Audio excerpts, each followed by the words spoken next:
Kita akan analisis penempatan pendaftar P3K yang telah lulus passing grade berdasarkan telaah referensi. Referensi pertama yaitu slide PAN RB tentang rencana mekanisme baru rekrutmen P3K guru.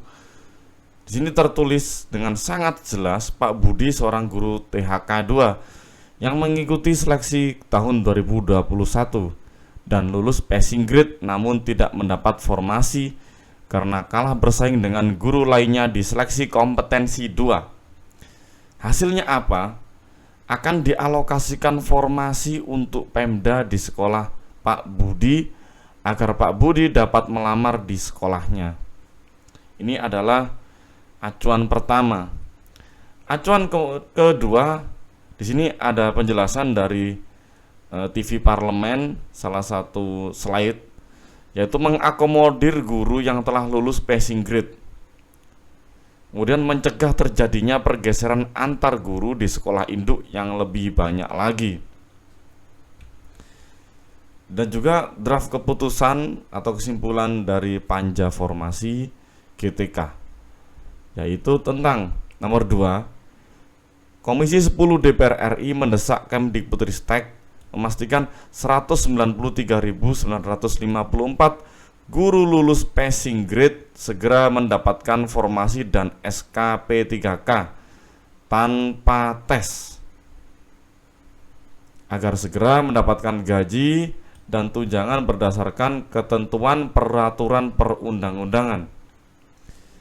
Selain itu nomor 3, mendesak Kemdikbudristek berkoordinasi dengan Kemenpan RB RI untuk memastikan guru sekolah swasta yang lulus seleksi P3K untuk tetap mengajar di sekolah asal dan dalam waktu dekat menyusun peraturan untuk guru sekolah swasta yang lulus P3K dapat mengajar di sekolah asal. Jadi dua aturan ini, yang pertama memastikan bahwa yang telah lulus passing grade 193.000 akan mendapatkan SK P3K. Dan yang kedua, keterangan ini menandakan bahwa guru di sekolah swasta harus kembali ke sekolah swasta namun dengan aturan-aturan tambahan. Dan yang terakhir, di sini ada undang-undang tentang ASN aparatur sipil negara. Dalam undang-undang ini yang dimaksud dengan 1. Aparatur sipil negara yang selanjutnya disingkat ASN adalah profesi bagi pegawai negeri sipil dan pegawai pemerintah dengan perjanjian kerja yang bekerja pada instansi pemerintah. Jadi di sini jelas sekali ASN harus bekerja pada instansi pemerintah atau kalau di sekolah ya sekolah negeri. Oke. Dari situ sebelum saya sampaikan beberapa teknik pengambilan keputusan, teknik pengambilan data, teknik pengambilan bagaimana dan ditempatkan di mana, saya harus memberikan sebuah asumsi. Dan asumsi ini harus disepakati dulu. Namanya analisis, tentu ini ada benar, ada salah. Seandainya benar, alhamdulillah, jika salah ya tidak masalah. Dan semoga usulan ini bisa sampai ke Kemdikbudristek sebagai solusi dari usulan kita semua. Asumsi yang pertama yaitu analisis penempatan kewilayahan. Lulus PG ditempatkan di tempat terdekat sesuai dengan formasi yang dipilih. Ini harus kita sepakati dulu dalam hal menganalisis pemilihan formasi. Analisis yang kedua, analisis penempatan guru swasta. Nah, sampai hari ini kita dapat dua hal, yaitu bisa saja dia di sekolah negeri karena undang-undang ASN atau di sekolah swasta karena permintaan dari Panja DPR, Panja GTK DPR RI. Oke, ini harus kita sepakati dulu. Jadi nanti biar nggak ada pertanyaan, saya di sekolah swasta lulus PG dari SMP, kemudian daftarnya di SD, saya ditempatkan di mana kira-kira jika di SD di daerah saya nggak ada formasi.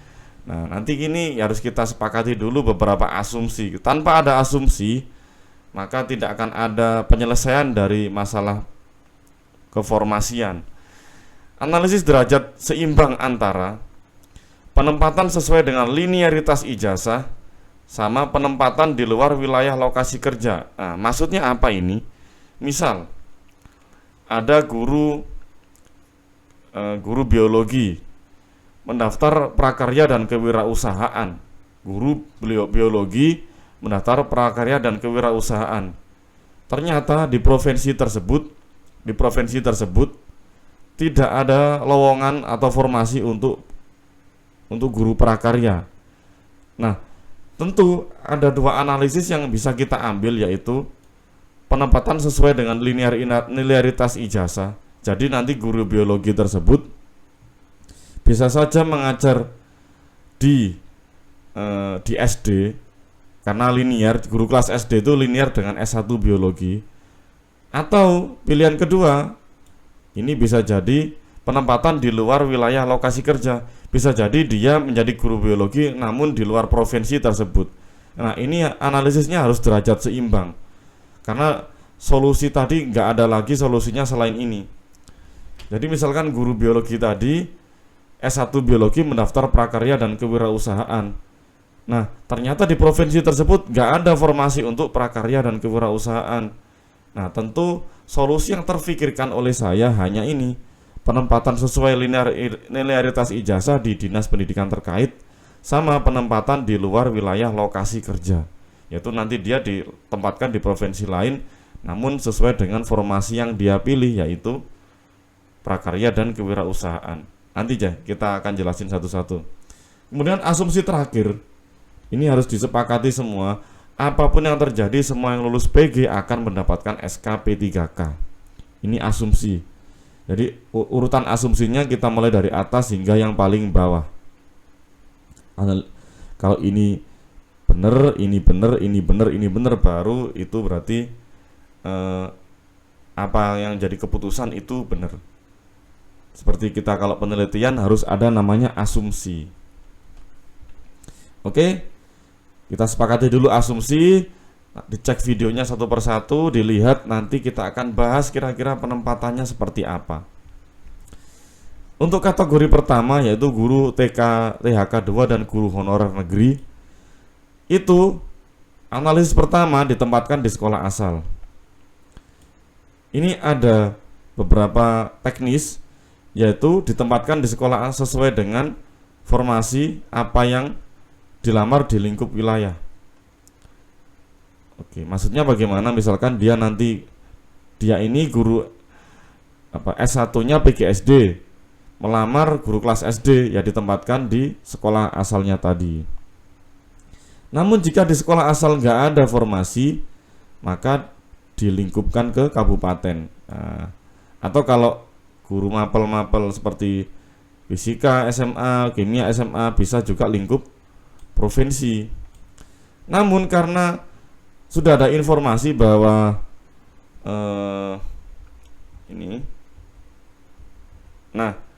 pengusulan formasi oleh Pemda berdasarkan data Kemdikbudristek. Nah, berarti data formasi itu ada di Kemdikbudristek. Data formasi ada di Kemdikbudristek. Maka apa? Maka otomatis, bisa saja lingkup kedekatan lokasi. Karena apa? Pengusulan formasi tidak lagi dari Pemda, melainkan dari Kemdikbudristek. Bisa saja nanti dengan teknologi tertentu, maka guru A akan mendapatkan formasi yang ada di dekatnya gitu. Ini sebagai contoh, misalkan guru dengan ijazah S1 pendidikan geografi.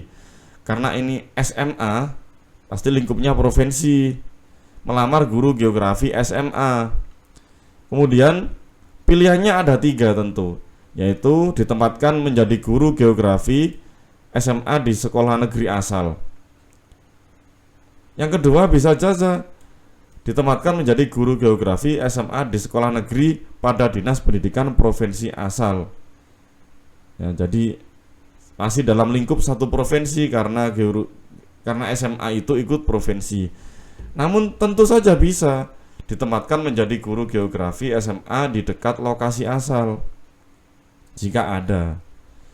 Namun tentu ini punya kelemahan. Bagaimana jika nggak ada formasinya di dekat sekolah asal, di provinsi asal, atau bahkan di Indonesia? Nah, ini Bagaimana jika jumlah pelamar lebih besar dari jumlah formasi di dinas atau lingkup lokasi terkait? Maka asumsi terakhir harus kita pasang. Jika tujuannya benar-benar semua yang lulus passing grade harus mendapat SK tanpa tes, maka ada 3 solusi yang saya berikan di sini. Yang pertama, ditempatkan di sekolah sesuai dengan formasi apa yang dilamar di luar wilayah. Misalkan di sini S1 Pendidikan Geografi, melamar guru geografi SMA, maka ditempatkan menjadi guru geografi SMA di sekolah negeri pada luar dinas pendidikan provinsi asal. Nah, misalkan ini guru geografi SMA Jawa Tengah. Nah, karena di dinas provinsi Jawa Tengah sudah tidak ada guru geografi, sudah tidak ada formasi guru geografi SMA, maka dia ditempatkan di luar provinsi Jawa Tengah. Itu usulan pertama. Nah, dari asumsi tadi kita dapat juga yang ini. Misalnya guru dengan ijazah pendidikan geografi tes guru SMA geografi. Nah, tesnya formasi yang diambil adalah guru SMA geografi di dinas provinsi setempat. Ternyata formasi tersebut habis. Maka mungkin juga ada 2 kemungkinan. Bisa saja formasinya habis di seluruh wilayah Indonesia. Akhirnya apa? Ditempatkan di sekolah sesuai dengan linearitas ijazah pada luar wilayah. Atau formasi habis di dinas provinsi. Nah, bisa saja ditempatkan di sekolah sesuai dengan linearitas ijazah pada lingkup sekitar. Nah, oke ya. Maksudnya gimana? Kita jawab pada slide berikutnya. Oke, misalkan ini ada S1, Anda adalah guru dengan S1 Pendidikan Kewarganegaraan. Maka jika formasinya habis, tentu bisa dimasukkan pada formasi apa ini? PKN, ini pendidikan kewarganegaraan. Bisa saja ini jadi guru SD, guru kelas sampai di mana ya? Di sini ya. Bisa jadi guru SMP PPKN, guru SMK PPKN, guru SD guru kelas, SMP guru kelas, apalagi ada macam-macam sampai sini ya. Nah, jadi bisa saja di sekolah ini nanti. Oke. Contoh 2, ini ada guru pendidikan IPA, S1 pendidikan IPA. Maka Anda bisa masuk pada formasi. Nah, ini mulai dari sini. Jadi SD guru kelas, guru SMP IPA, guru SMP prakarya, SMA biologi, SMA kimia, SMK biologi, hingga sini ya, hingga di sini berarti. Oke. SMK kimia, SMK IPA, SMK fisika dan sebagainya. Jadi peluangnya lebih banyak. Jadi ketika formasi yang dipilih tidak ada, mungkin kemungkinan yang terakhir adalah agar semuanya formasi terpenuhi adalah ini solusinya, yaitu disesuaikan dengan linearitas ijazahnya. Bagaimana dengan guru swasta? Baik, saya akan sedikit jelaskan. Dari paparan awal dan asumsi, saya menemukan ada 2 opsi dan 2 kesimpulan di sini. Yang pertama, dia akan ditempatkan di sekolah sesuai dengan formasi apa yang dilamar di sekolah asal. Contoh, misalnya ini ada guru SMA dengan ijazah S1 Pendidikan Geografi. Guru SMA S1-nya Pendidikan Geografi, melamar guru geografi SMA. Maka dia akan ditempatkan menjadi guru geografi SMA di sekolah swasta asal. Jadi ada guru SMA, dia dulu melamar S1 geografi, kemudian karena menurut usulan DPR itu nggak boleh di sekolah negeri, harus kembali ke swasta, maka guru ini kembali ke sekolah swasta, tetap menjadi guru geografi. Namun bagaimana kalau kasusnya seperti ini?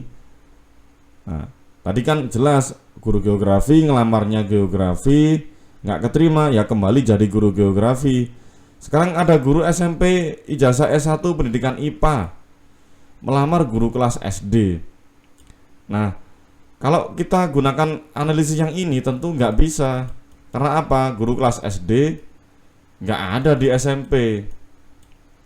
Maka solusi dari kami, yaitu ditempatkan menjadi guru kelas IPA di sekolah swasta awal. Di swasta awal. Jadi di SMP awal tadi dia kembali menjadi guru IPA namun berstatus PPPK. Nah, gitu. Jadi nanti ini kembali ke sekolah awal dan statusnya PPPK. Namanya PPPK. Tapi karena di sekolah swasta namanya PPPK, mungkin nanti DPK gitu. DPK. PPPK, DPK. Seperti kalau kita mengingat ada beberapa PNS yang dipekerjakan di sekolah swasta, itu kan ada PNS yang DPK, diperbantukan. Mungkin ada kemungkinan PPPK-nya juga PPPK, DPK, diperbantukan di sekolah asal. Namun bagaimana jika tidak ditempatkan di sekolah swasta asal? Nah, bagaimana ini kira-kira? Maka kan ditempatkan di sekolah negeri sesuai formasi yang dilamar pada lingkup wilayah. Contoh, bisa lingkup kabupaten, bisa lingkup provinsi, bisa juga lingkup kedekatan lokasi karena pengusulan formasi tidak lagi dari Pemda, melainkan langsung dari Kemdikbud-Ristek. Oke, ini penjelasannya hampir sama dengan yang tadi. Misalnya guru dengan ijazah S1 pendidikan geografi dari sekolah swasta SMA melamar guru geografi SMA.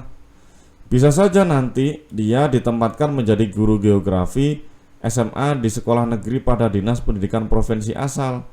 Misalkan dia guru geografi SMA swasta di Jawa Timur, ya dicarikan formasi ngajar geografi SMA negeri gitu. Jadi guru swasta akan mendapatkan formasi di SMA negeri, namun masih dalam lingkup Dinas Pendidikan Provinsi asal karena SMA itu ikut provinsi. Bisa saja ditempatkan menjadi guru geografi SMA di dekat lokasi asal kalau ini ada. Nah, tentu ada pertanyaan, gimana kalau nggak ada? Nah, guru swasta nggak ada formasi di sekitar. Bagaimana jika jumlah pelamar lebih besar daripada jumlah formasi di dinas atau lingkup lokasi terkait? Ini jawabannya sama dengan guru THK 2 dan guru negeri. Jika kementerian memang tujuannya benar-benar semuanya yang lulus PG harus dapat SK tanpa tes, solusi yang bisa saya pikirkan hanya satu: ditempatkan di sekolah sesuai dengan formasi apa yang dilamar di luar wilayah. Contoh misalnya guru dengan ijazah S1 pendidikan geografi melamar guru geografi SMA, karena yang dilamar ini maka tempatnya harus guru geografi SMA namun di luar dinas provinsi asal. Nah, tentu ini harus kita gunakan analisis yang seimbang.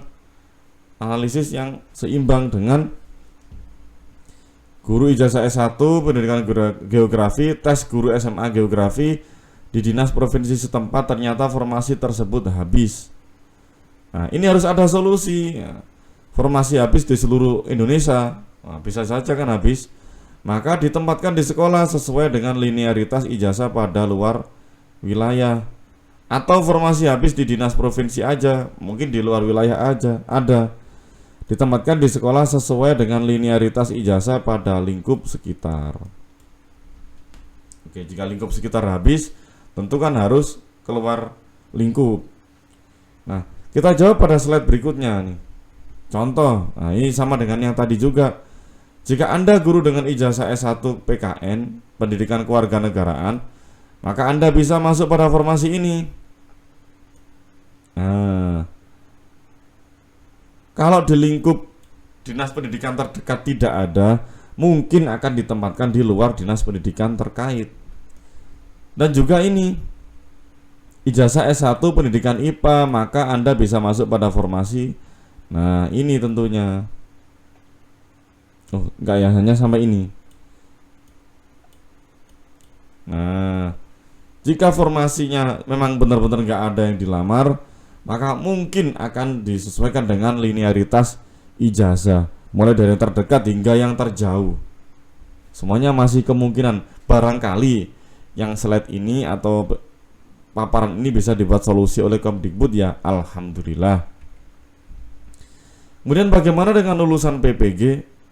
Ya, karena lulusan PPG ini awalnya nggak punya sekolahan, nggak bernaung di mana-mana, tentu ditempatkan di sekolah sesuai dengan formasi apa yang dilamar di lingkup wilayah.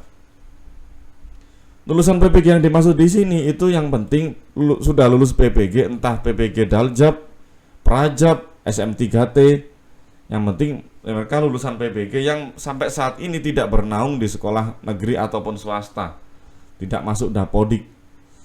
Oke, bisa lingkup kabupaten untuk SD SMP, bisa provinsi untuk SMA atau SLB, bisa lingkup kedekatan karena semua data sudah diambil Kemdikbud Ristek. Pengusulan formasinya apa kata Kemdikbud Ristek. Kembali lagi di sini misalnya guru dengan ijazah S1 pendidikan geografi melamar guru geografi SMA, ada 3 kemungkinan. Yang pertama, ditempatkan menjadi guru geografi SMA di sekolah negeri asal. Ya, asalnya daerah mana dia di situ. Ditempatkan menjadi guru geografi SMA di sekolah negeri pada Dinas Pendidikan provinsi asal. Oke, di provinsi asal misalkan Jawa Timur, ya dia misalkan orang Surabaya ditaruh di Magetan, ya juga bisa, ditaruh di Pacitan bisa. Atau ditempatkan menjadi guru geografi SMA di lokasi dekat lokasi asal. Ingat ya, semua berdasarkan asumsi yang harus kita ambil, pembatasan masalah yang kita ambil untuk menentukan semua keputusan seperti ini. Kemudian lagi lulusan PPG, bagaimana jika jumlah pelamar tadi lebih besar daripada jumlah formasi di dinas atau lingkup lokasi terkait? Nah, ini juga sama dengan yang tadi. Mungkin ini saya jelaskan lagi, semoga nanti kalau ada pertanyaan itu bisa terjawab dari video ini saja cukup. Jika tujuannya benar-benar semua yang lulus passing grade harus dapat SK tanpa tes, seperti kata Pak Nadiem, Pak Iwan yang sudah berjanji mengusahakan berpihak pada guru honorer untuk mengusahakan lulus passing grade tanpa tes, maka solusinya mungkin seperti ini. Ditempatkan di sekolah sesuai dengan formasi apa yang dilamar di luar wilayah. Misalnya guru dengan S1 pendidikan geografi melamar guru geografi SMA, ya pasti dia akan jadi guru geografi SMA di sekolah negeri pada luar dinas pendidikan provinsi terkait. Misalkan dia dari provinsi Jawa Timur, habis formasinya, maka ya dia akan jadi guru geografi di luar Jawa Timur. Namun tidak menutup kemungkinan di luar Jawa Timur habis, seluruh Indonesia habis. Maka gimana coba solusinya kalau tidak linearitas ijazah? Oke, ditempatkan di sekolah sesuai dengan linearitas ijazah. Kita jawab lagi, kita tekankan lagi, ya itu tadi, kalau guru PKN S1-nya KWN pendidikan kewarganegaraan, ya dia mendapatkan kesempatan untuk bisa ngajar pada lingkup ini. Entah nanti yang mana, seperti apa teknisnya, nah itu bisalah dibuat program yang canggih itu. Atau juga yang seperti ini tadi, pendidikan IPA, dia lulusan PPG pendidikan IPA, di sekitarnya sudah nggak ada formasi, ya mungkin seperti ini.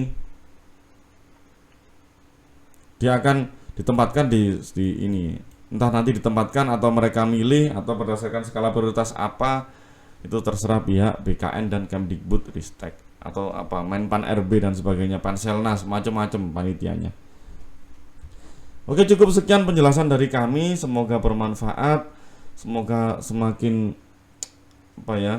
tidak bingung, semoga semakin mencerahkan, semoga sukses untuk kita semua. Semoga kita semua lulus PG, yang sudah lulus PG bisa masuk dan mendapatkan SKP 3K. Amin. Kita akhiri, tetap semangat untuk Bapak Ibu semua.